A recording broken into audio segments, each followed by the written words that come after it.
my name is Arundhati and I'm part of Team Lyceumm. Welcome to Lyceumm's virtual event, Repair or Prepare, a conversation with industry experts.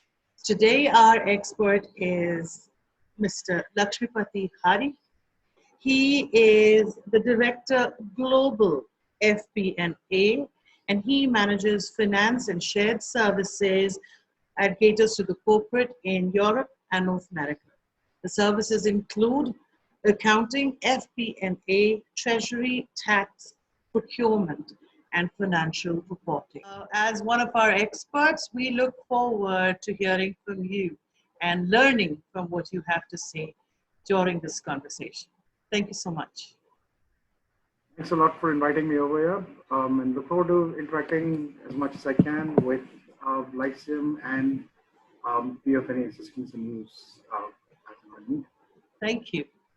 So one of my favorite questions to ask my experts on this platform is, what is it you do and how have you come to do what you do? Actually, it's an interesting question. And as you would notice, a lot of my answers would be very extempore. So I like managing people. I think that's what I like doing. So throughout my career, the one thing I've liked doing, the one thing I've realized I think I can do a good job at is basically working with people, ensuring that they get to do what they like doing, ensuring that they do what is needed. I think that's what I've done very well. So I used to tell myself that I'm good in technology, I'm good in finance, I'm good in operations, but I think I've been good at managing people. And I think a lot of this goes back to my times about 20 to 23 years ago when I used to do field collections, and you have a very different appreciation of people when you work with guys who are trying to, or attempting to collect money versus people who aren't willing to give you that money that they owe. A favorite saying that stuck with me for all of my life is the fact that you're taught that it's nothing personal, but it's personal as hell for the customer. I mean, you're taking away a person's television or you're taking away the person's telephone. It's very personal. So, managing people, understanding people, I think becomes very critical. I appreciated that. And that's how I ended up doing what I do. So I run the shared services all right, but if you look at what I do, I really manage people. I really work with guys who are experts. I really work with people who know their business, who know their subject very well. And, we ensure as a team that we do what we need to do. So be it reporting, be it doing analytics, be it accounting itself and the different rules. I probably don't know all the rules, but those guys do. And, I had a little bit of common sense, a little bit of logic, and we make a good team. So I think that is what I do today. I manage people. I love managing people, and that's how I've come to do that. I mean, over 20, 23 years, 25 years of working almost, yeah. So that's the one thing I've been doing. Yeah, very cool. So I believe the service industry has been reacting to the current situation to keep afloat. It's been a reaction to what's happening. Going forward, though, what are a couple significant ways you think the service industry should respond with? So back in Feb and back in March, if you look at what happened, there was a lot of panic. People, industry leaders did not know what was happening, what was going to happen. It all started with shutdowns and lockdowns, right? I mean, at least for companies I know, the few companies that I know and I work with, the first thing that happened was we had some of the big countries go into a lockdown.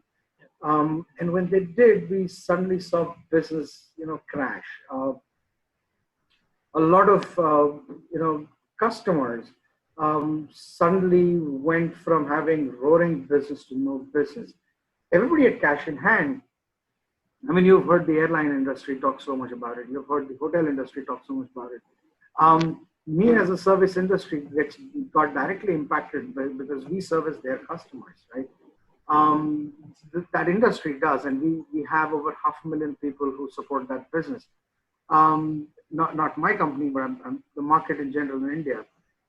So it so happened that there was a lot of panic. There was a lot of we didn't know what to do, kind of a reaction.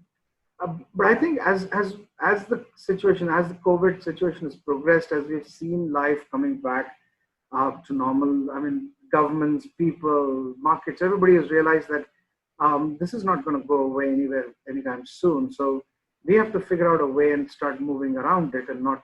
Um, yes, we have to work on figuring out what can be done, but we cannot stop business because of that. So there's been a lot of contemplation. I think if you look at the work service industry, if you look at some of the big players, Hinduja, Teleperformance, or any of these companies, they move to a largely work from home culture. I mean, um, 4 months ago, if you told somebody that, I'd like to work from home, you'd probably be laughed at.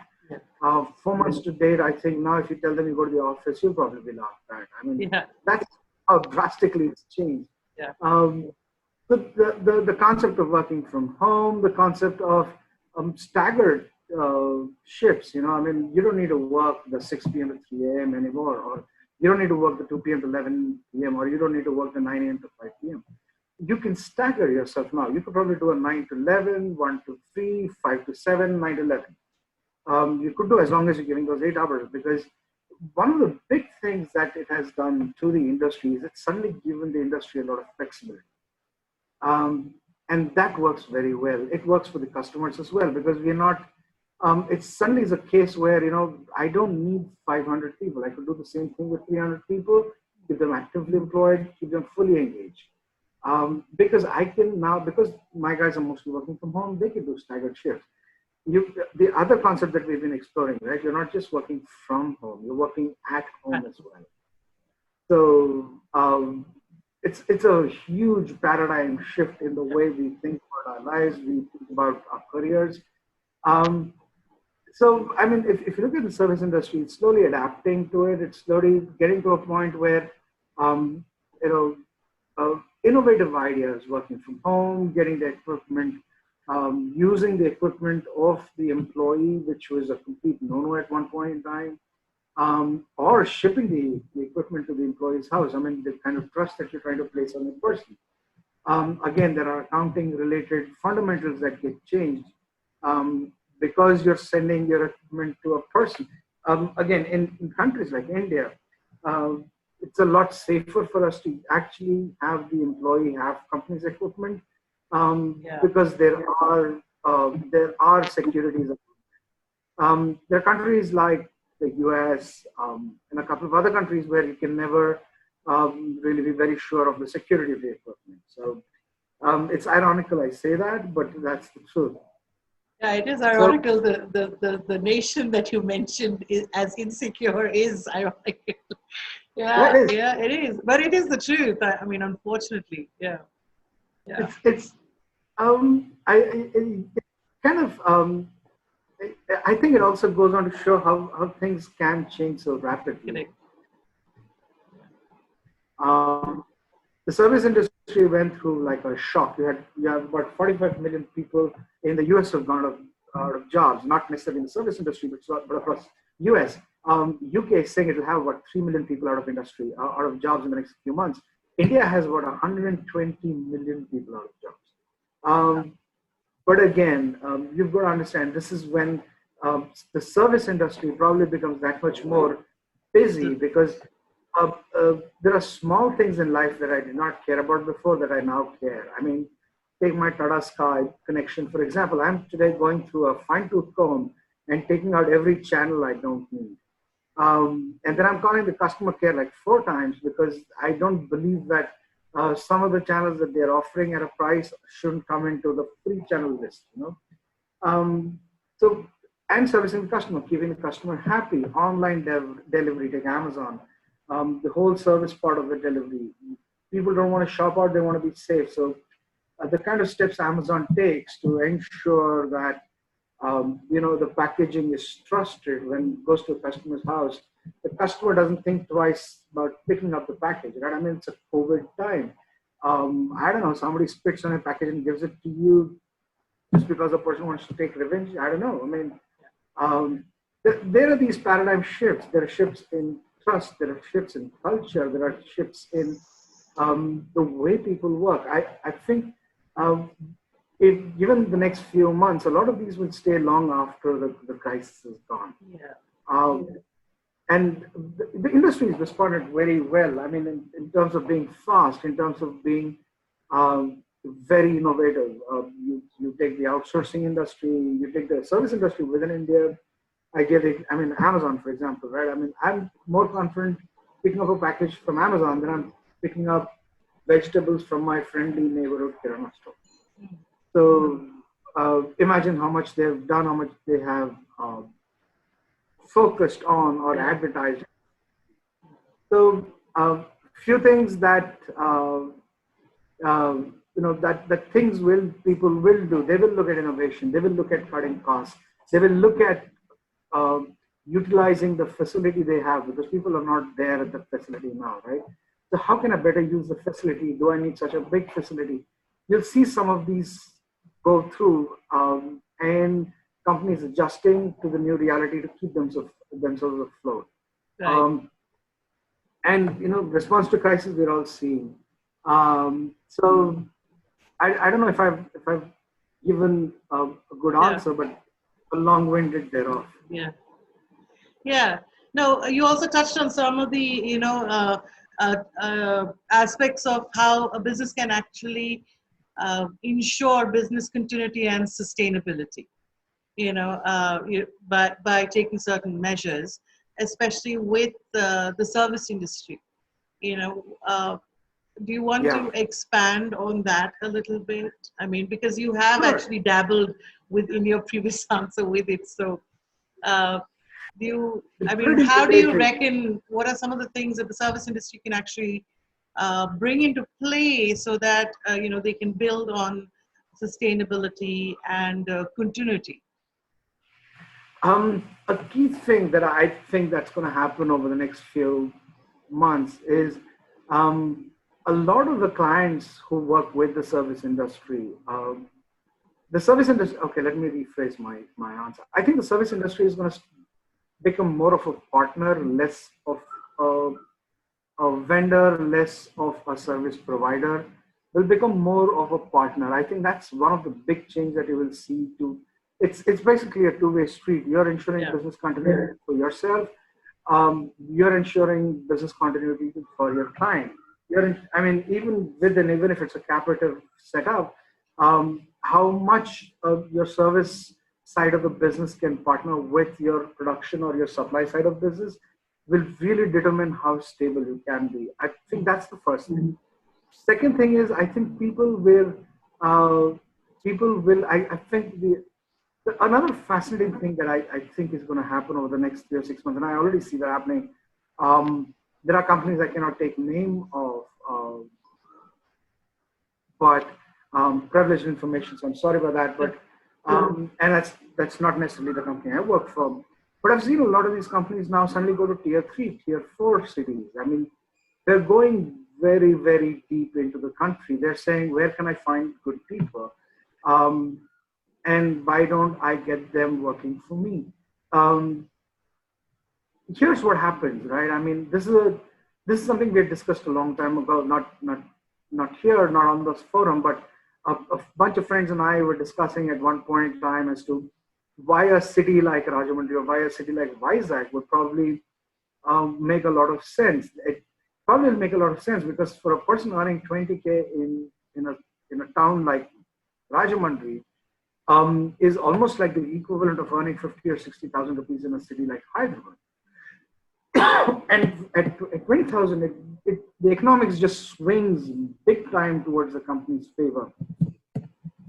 1 second.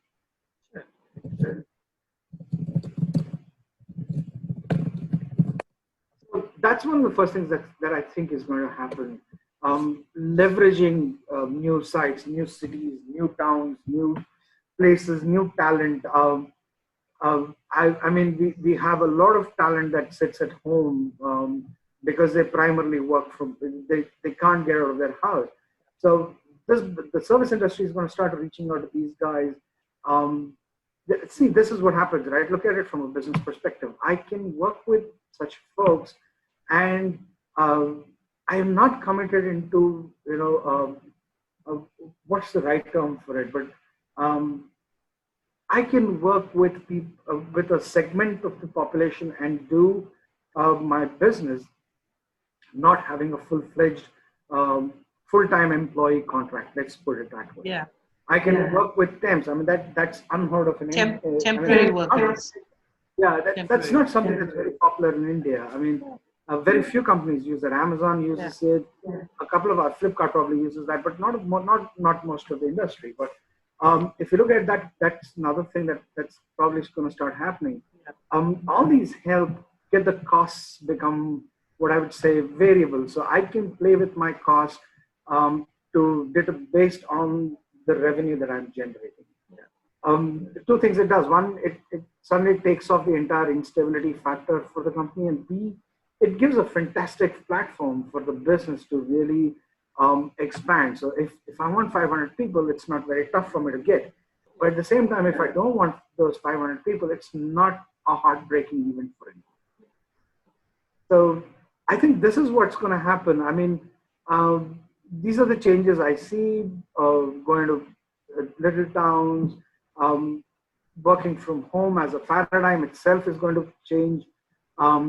Stability, becoming partners with your clients, with your vendors, with your people. I think that's going to really make a lot of things. I mean, I would dare say, I've not seen this anywhere happen, but I would dare say that at some point in time, the service partners will be involved in key decision making for the company forward, because they've heard the customers, they've seen what happens, they've seen crisis, they've handled the crisis.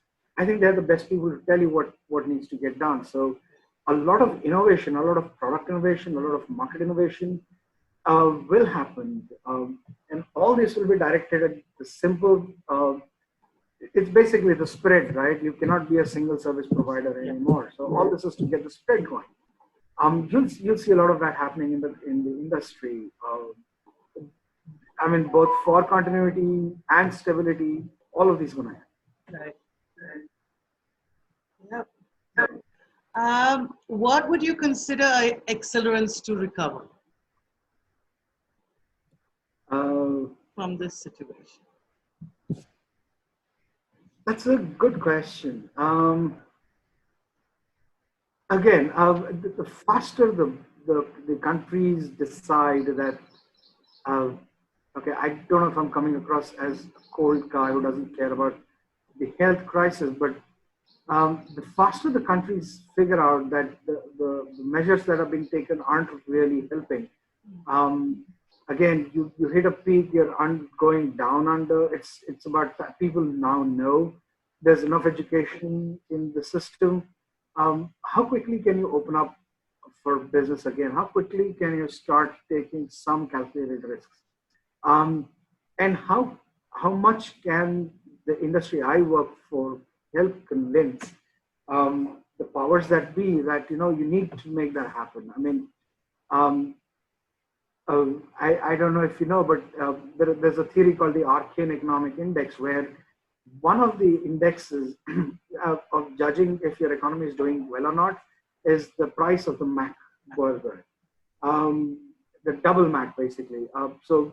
It's an economic index. So if the price of the double Mac goes up versus the price of double Mac going down, tells you a thing or two about the state of economy.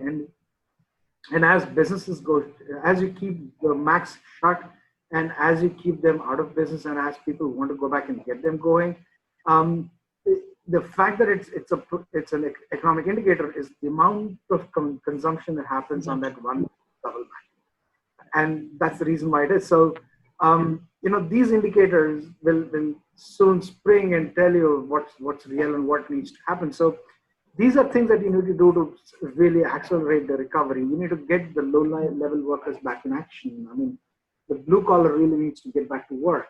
I don't know if that sentence came out wrong, but you need people who spend to go back to work so that they Yeah. earn.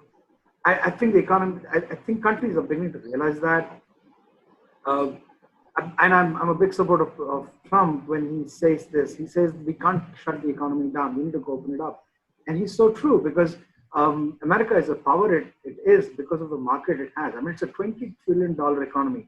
The next 5 countries put together aren't even half of what America is. So, and he's right. And the only way you can accelerate the recovery is by opening up, is by letting people go back and do what they've done pre-COVID. Yes, take the precautions, ensure that people are following the rules. Yes, being the gatekeeper. I think that's what the governments were always supposed to do. They will start doing that. Manage crises, localize them. Again, customer service as an industry. How much can it go and convince the markets that you're in that you really want to get people back on action and you really want to put things back on the table. You know, partner with your companies, you know, give them solutions that will help you accelerate, them accelerate. Companies need to accelerate for the economy need to accelerate. I mean, if we want the Bombay Stock Exchange or the New York Stock Exchange to rebound, we need those companies that are listed on that exchange to really go back to work. Take the example of Tata Motors. Tata Motors went into a lockdown late March, and you have thousands of people working in that industry. They need to come back to work. For Tata Motors to start working again, they need an order list. They need people who have ordered cars for them. How can you get people to order? I mean, COVID is a great time for people to actually order cars. So it's how will the industry react? How will I, as a service guy, you know, I'm the service guy, I'm the front end for Tata Motors, I'm the guy who does the service. How will I, as a person, you know, go back to Tata Motors and tell them what are the things we can do to attract customers back on, you know, buying cars, because buying cars helps me recover as a company, and you know, it helps recover Bombay Stock Exchange. It puts the money back in the circulation. I'm also trying to be very simplistic, I guess, but you really need to get people who spend go back to work. Yeah. So I think that's the big accelerant. From a service industry, I think I've seen a lot of companies now settle down. They're betting big on work at home, staying long term. They're betting big on the paradigm shift of going and asking, you know, other cities to come and work. The faster the companies do that, the better it will be for them, because you never know where the next business is going to come from. Yeah. You could be servicing. You could be servicing, I don't know, one of the poorest countries in the world, but you could be servicing them. Help their people get to the right point to do the right thing during this crisis. So I want to go from point A to point B. You could actually end up putting a service there and helping them how to get from point A to point B, given the fact that most of the transportation system, for example, is broken. So these are the things that are going to accelerate. I mean, how well will the sales guys actually look at these opportunities and get them going? Plays a very critical role. Right. Thank you. I have one last question. It's again one of my favorites, and one of the ones that I like to ask our experts.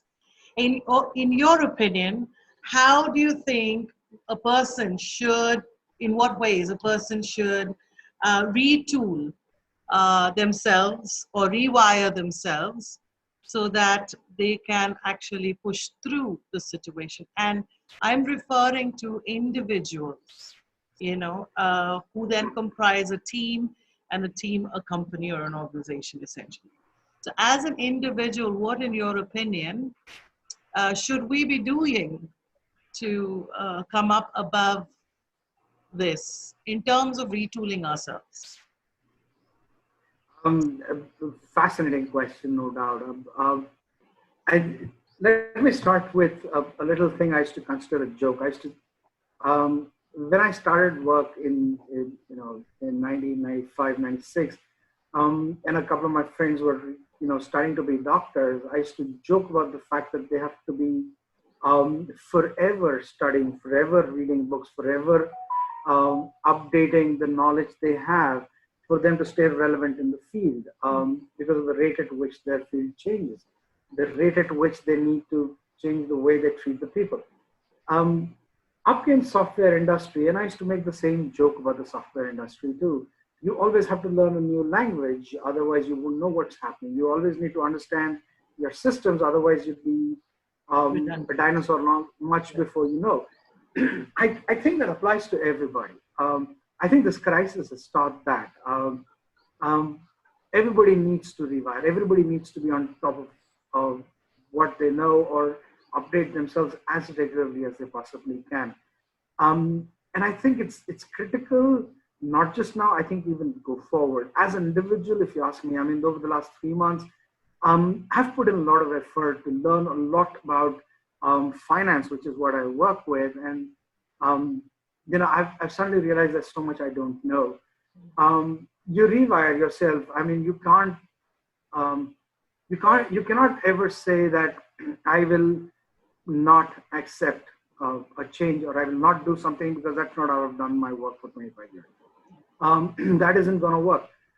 What isn't going to work is, people who are stuck in, legacy systems. They don't want to get out of it. That's not going to work. I think as an individual, you need to tell yourself that you need to take the next one and move on.